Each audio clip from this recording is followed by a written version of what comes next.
All right, well, you've had a chance to try these swords out. Now we want to put together some routines from old Hollywood, all right? But first, we need to change you into the correct dress. Okay, now you're all wearing these totally ridiculous clothes. You have my full permission to go completely over the top. As indeed they did in those old movies. Now that they've practiced on their own, the team is ready to learn some full-length Hollywood fight routines. All right, guys, gather round, gather round. A lot of the fighters and the fight directors in those days were extremely good. Often they had a very short time to get their fights together. So they needed some routines that everyone understood and that everyone knew. For instance, I have a routine which I call the Flynn, after Errol, obviously, which is absolutely straightforward. It's simply a cut here, and a cut there, and a cut there, and there, and then we go into the low line, there, there, there, there. Now you go, do it back to me, and 1, 2, 3, 4, 1, 2, 3, 4, and you can do that for about 20 minutes and it's not too exhausting, all right?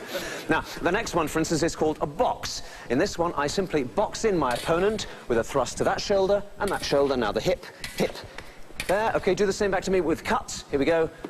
High, high, low, low, all right? And here's another section that I call the ripostes, which is simply my thrust to your shoulder, come back to my shoulder, I come back to yours, you come back to mine, I bind you under, I come to the other shoulder, you come to my shoulder, there, there, there. Absolutely simple, but it looks good, especially in close-ups. Let's just speed it up a little, and 1, 2, 3, 4, bind down, or 1, 2, 3, 4. The team is getting the thrust of swordplay for the movies.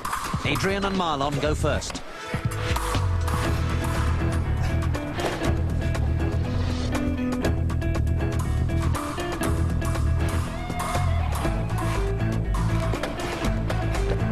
Very good, very good. I like the hat throw, and I like the kick in the ass. Chris and Doug demonstrate with an aggressive-looking fight that involves simply moving around an invisible circle.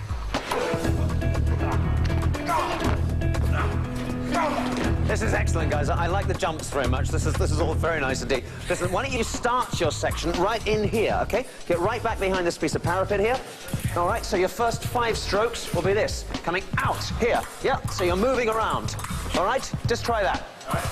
Action! In a real sword fight, the point was to kill your opponent as swiftly as possible. But in Hollywood, the fighter's goal is to survive until their next take. Tim and Al, both skilled fencers, put together a fight using some classic moves. It's very nice. It's great moves, guys. You know what the problem is? You're being too modest. All right? Now, in Hollywood, you absolutely had to let it rip. So exactly those strokes make them much, much bigger. And also, you've got this great parapet back here, so you want to use it.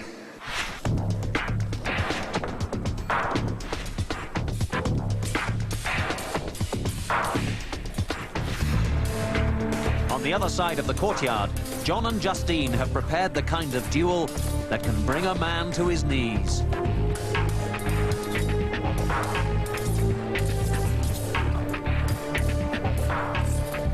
Excellent. And you're in the classic Hollywood clinch now, all right? At this point, you would say something like, you're my kind of girl, and you'd probably kick him. All right, so let's do that again.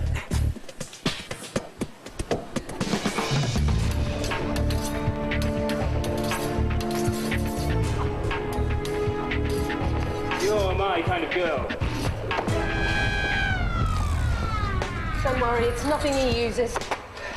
Now that we've perfected that, and the other techniques, You guys can now use all the routines that we've gone through, put them all together in a single fight, which will be the 3 Musketeers against the Cardinal's Guard, and involving a Scarlet Woman. the storyline of most movie fights from old Hollywood had to be pretty simple. An innocent girl, our heroes, the Musketeers, a bunch of bad guys, and in this scene, a girl with a sword. The actual swordplay was a combination of realistic fencing moves that look accurate and totally fanciful moves that, well, just look good. Jumps were particularly popular. Fancy blade work is often combined with good old rough and tumble. Whether they were actors or stuntmen, male or female, the fencers needed to be really good. Only with great control of the blade can you succeed with effects like this. It's not realistic, but it looks great. And you have to throw in some surprises too. Make the girl better than the guy. Hit him where it hurts. And finish him off with a flourish.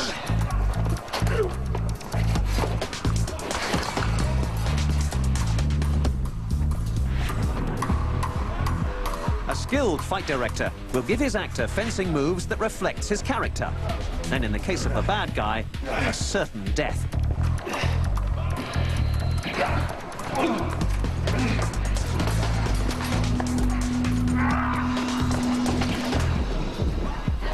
Most old Hollywood fights combine serious swordplay with some pretty corny comedy, even slapstick. In the end, it was glamorous, glorious, and jolly good Hollywood fun.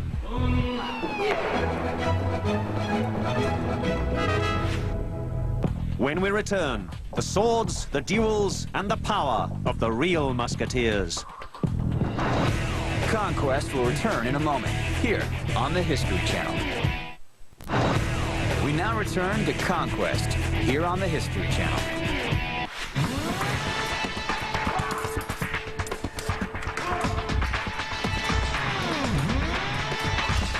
We've all had a blast recreating Hollywood, and it is all a magnificent lie. Of all the moves we've learned so far, absolutely none of them were of any use at all to a real musketeer.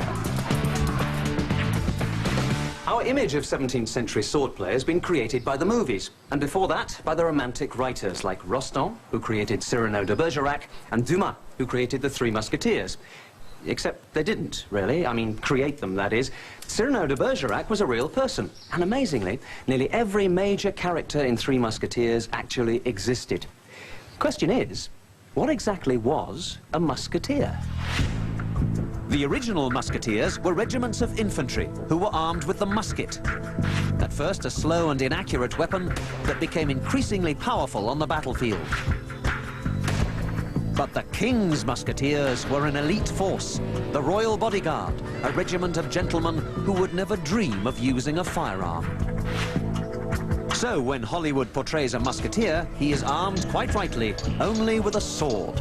When it came to protecting the honor of one's king, the sword was mightier than the musket. The sort of weapon that they used then, and which you will have to learn to use now, is this. The rapier. There's a whole table full of rapiers here. I want you to go over there, choose one, come and try it out. The rapier evolved from the broadsword used by medieval knights. The old armored glove was replaced by bars over the hilt that protected the hand.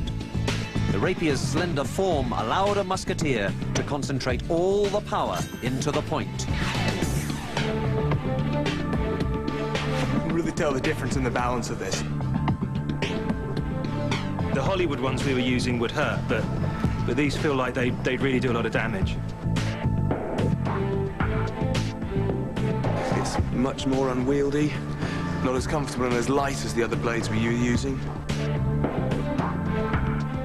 Sharp and heavy and nasty. Nasty, longer blade.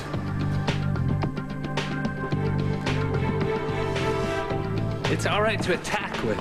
You can really get in there, but it takes your weight with it, so it'd be hard to get back from the attack to defend with. In the right hands, the rapier could be a formidable instrument of death.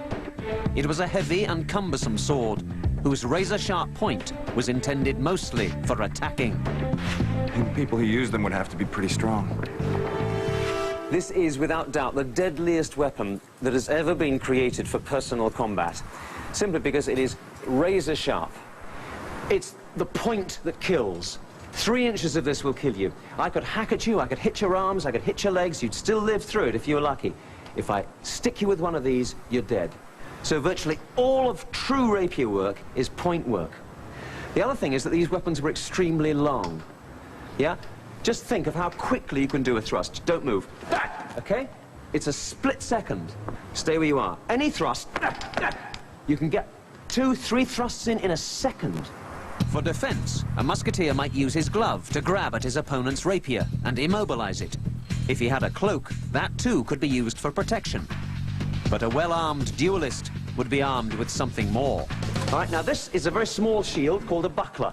And this is pretty good, because if you use this in the left hand and hold it well out, it means that virtually your whole body is covered. But the buckler became dead weight if the fighting got too close. The ideal complement to the rapier was the left-hand dagger. All right, this is an ideal weapon because with a very slight movement, you can parry it. Okay, give me a high thrust. There. You can knock the blade out of the way, low thrust. There. Okay, another low thrust. There. Whatever you do with this weapon, it's short and sweet, all right? You can just about keep up with an incoming rapier with this weapon. And of course, give me another low thrust. If you get in, it means that the dagger can actually be used as an offensive weapon as well. But the most direct path to killing one's opponent with a rapier was with a move called the lunge. How many feet between us, do you think? 15. 15 feet, maybe. Okay. Now watch this. This is a single lunge. All right, I'm a foot away from him. So basically, I've covered 12 to 14 feet with a single lunge. Among the most formidable moves is the time stroke. It allows me to deflect my opponent's lunge while simultaneously thrusting my rapier towards his stomach. Still, most damage with a rapier was inflicted with only a small movement. For instance, this one, come again. There. Yeah, I've just nicked to his face. All right? They often use the face as a target. If I hit him anywhere, keep still, anywhere above the eye, he's going to bleed and the blood will go straight down into his eye. He won't be able to see. If I hit him anywhere on the cheek, it's extremely aggravating and annoying, and it also means that he's going to be scarred for life, and he knows it instantly. All right? If I manage to actually penetrate in any way the head, then he's gone. He's had it. Before the team take up their rapiers and go on guard against each other, they must be warned. Even as you're rehearsing, I want you to be aware, although we blunted these points, if this hits you, it will go in. All right? So I want you to keep your distance, keep your brain about you. You really can't fake these rehearsals. You have to be absolutely concentrated. Coming up, more trouble for our team when they fight as real musketeers. Conquest will return in a moment, here on the History Channel. We now return to Conquest, here on the History Channel.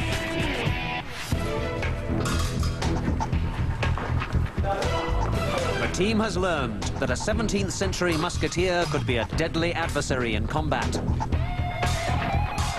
That was due in part to the elegant design of his sword. But without proper training, the sword was useless. So how did the musketeers of the day learn to become expert fighters, even heroes? All right, guys, gather round. Now, you are doing exactly what they would be spending most of their days doing. You're practicing with your rapiers and daggers. They had a lot of time to spend doing exactly this. And they started to hire the new specialists, the new fencing masters. Now, these guys were great salesmen, apart from being good fencers, and they all published these incredibly articulate and ornate manuals like this one. The manuals were illustrated with every pose and position a swordsman was likely to encounter.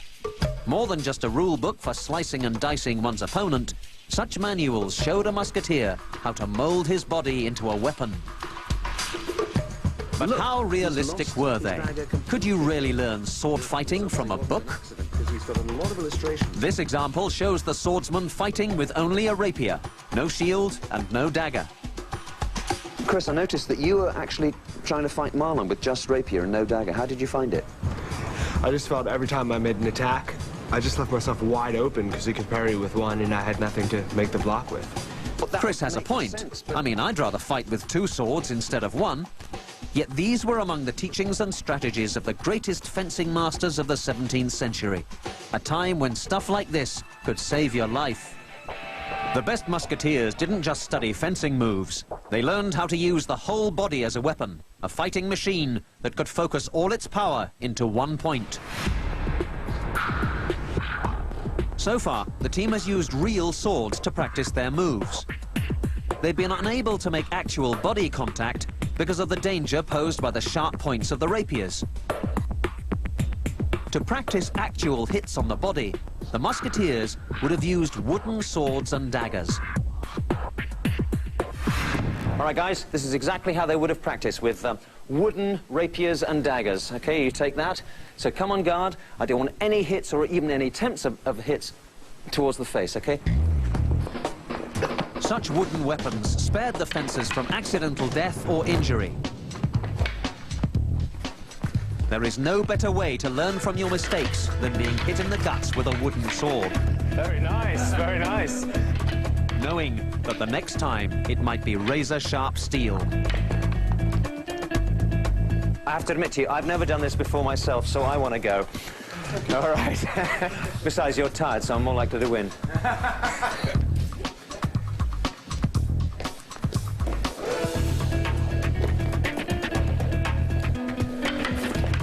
You got me. I overcommitted myself. Good. Lucky for me, I'm dueling with safe weapons, or I'd surely be bleeding right now. I'm looking right at your eyes.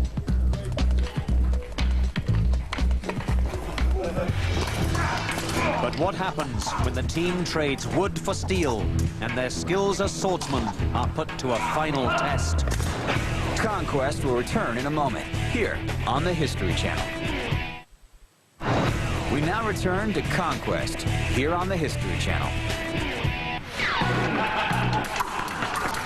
In our quest to find the true spirit of the Musketeer, our team has learned that there are two kinds, the Hollywood version and the real thing. First, the team learned the sword-fighting techniques of Hollywood. Moves that looked good, but would get you killed if you were challenged by a true swordsman. Using a fencing manual from the 17th century, they learned the time-honored fighting stances or guard positions of the Musketeers. Some of these moves and positions may have been experimental. They look extraordinary to us. But other moves were practical and deadly. Next, they learned that the body and sword could be used together as a machine fine-tuned for killing. Now comes the time for our team to demonstrate all they have learned in a real fight. The wooden swords are gone. They have been replaced by true rapiers in the Spanish and Italian style. These were the types used by the original Musketeers. Although the team will not willingly inflict injury during this demonstration, it is nonetheless a possibility.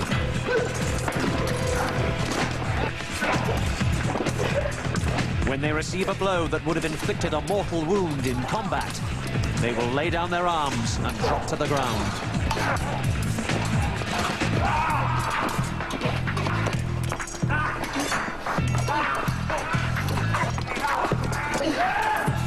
These ground rules allow us to see that such wounds and even death could come quickly in a real standoff between seasoned musketeers, men who are armed with the finest equipment and trained to waste no time as they lunge, parry, and riposte.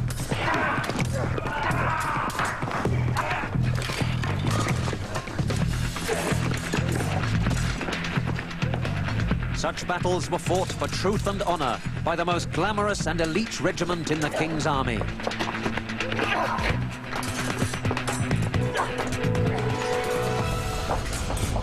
Their duels are the stuff of legend. Their lives and deaths still captivate us more than 300 years after the last of the Musketeers died fighting, one for all and all for one. So is that how the Musketeers really fought? Well, perhaps it's as close as we can ever get. Now, we've had great fun recreating how to win as a Hollywood swashbuckler, and we've mastered some of the ways of the real Musketeers. But with a sharp rapier in your hand, how many of these classroom techniques would have really worked? Well, I'm very glad that I will never have to find out. Our president was gone. Generals were in rebellion. In 30 days, we would cease to exist as a nation. But a handshake and one man's word changed history forever. It wasn't a month, it was a miracle. April 1865, Monday at 9, only on the History Channel. High-tech history, brought to you in part by Lexus. The gun has played a critical role in history. An